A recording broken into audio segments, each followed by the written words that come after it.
സിറിയയുടെ പരമാധികാരത്തെ ചോദ്യം ചെയ്യുന്ന ഒരു രാജ്യത്തെയും തങ്ങൾ അംഗീകരിക്കില്ലെന്ന് വിമത നേതാവ് ജുലാനി പറഞ്ഞിരുന്നു. സിറിയൻ വിമതർ അധികാരം പിടിച്ചെടുത്തതിനു ശേഷം മുമ്പൊന്നും ഇല്ലാത്ത വിധത്തിലുള്ള ആക്രമണ പരമ്പരകളാണ് ഇസ്രായേൽ സിറിയയിൽ നടത്തിയത്.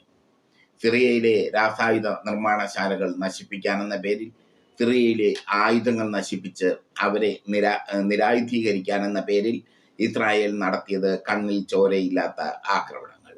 ആ ആക്രമണങ്ങൾക്ക് മറുപടി പറയാൻ തങ്ങൾ നിർബന്ധിതരാകുമെന്ന് ജുലാനി മുന്നറിയിപ്പ് നൽകിയിരുന്നു.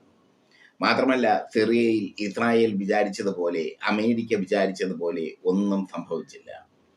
സിറിയൻ വിമതർ അധികാരം പിടിച്ചെടുത്തപ്പോൾ ഇസ്രായേലും അമേരിക്കയും വിചാരിച്ചത് സിറിയ തങ്ങളുടെ നിയന്ത്രണത്തിലായി കഴിഞ്ഞു എന്നാണ്. റഷ്യയുടെ സൈനിക താവളങ്ങൾ ഒഴിപ്പിക്കും എന്നാണ്. ഒന്നും സംഭവിച്ചില്ല. റഷ്യയുടെ സൈനിക താവളങ്ങൾ ഒഴിപ്പിച്ചില്ല എന്ന് മാത്രമല്ല, ഇറാനുമായി കൈകോർക്കുന്ന അവസ്ഥയിലേക്ക് സിറിയൻ വിമതർ നീങ്ങിയിരിക്കുന്നു. ഇസ്രായേലിനെ സംബന്ധിച്ചിടത്തോളം ശക്തമായ തിരിച്ചടി. സിറിയൻ വിമതർ ഇറാനുമായി കൈകോർക്കുകയും ഇസ്രായേൽ ഇനിയും ആക്രമണം തുടർന്നാൽ ഇസ്രായേലിനെ ചെറുക്കാൻ ഇറാന്റെ സൈനിക സഹായം തേടുകയും ചെയ്തിരിക്കുന്നു.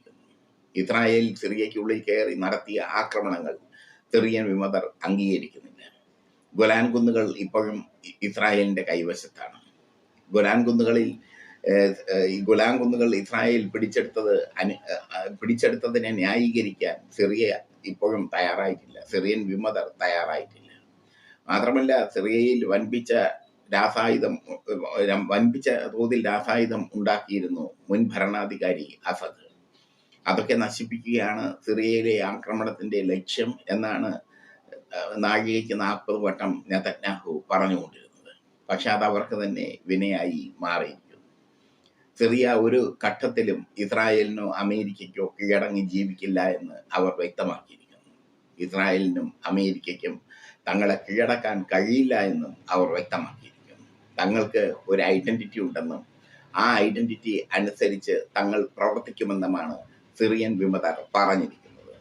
ഇറാന്റെ സഹായം സിറിയൻ വിമതർ തേടിയതോടുകൂടി ഇസ്രായേലിന് അത് വലിയ തിരിച്ചടിയായി മാറിയിരിക്കുകയാണ്. ഹിസ്ബുള്ളയിലേക്ക് ഇറാൻ ആയുധം എത്തിക്കുന്നത് സിറിയ വഴിയാണ്. മാത്രമല്ല, പല തന്ത്രപ്രധാനമായ അതിർത്തികളും സിറിയ പങ്കുവയ്ക്കുന്നുണ്ട്. ഇതൊക്കെ സിറിയയെ മധ്യേഷ്യയിലെ നിർണായകമായ ഒരു രാജ്യമാക്കി മാറ്റുന്നു. ഹിസ്ബുള്ളയ്ക്ക് ആവശ്യത്തിലധികം ആയുധങ്ങളാണ് ഇറാൻ സിറിയ വഴി എത്തിച്ചു കൊടുത്തിരുന്നത്. ആ ആയുധങ്ങൾ ഉപയോഗിച്ചാണ് ഹിസ്ബുള്ള ഇസ്രായേലിനെതിരെ പൊരുതുന്നത്.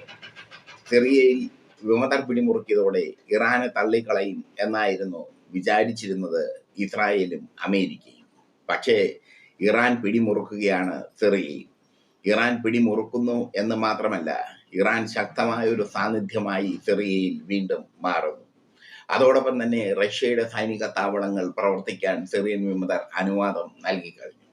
റഷ്യയും സിറിയൻ വിമതരും തമ്മിൽ സൈനിക ഉടമ്പടി ഉണ്ടാകുമോ എന്നുള്ള ചോദ്യവും ഇപ്പോൾ ബാക്കിയാകുന്നു. ചുരുക്കത്തിൽ, ഇറാൻ പിടിമുറുക്കി സിറിയയിൽ. ആ പിടിമുറുക്കൽ ഇസ്രായേലിന് വലിയ തിരിച്ചടിയാണ്.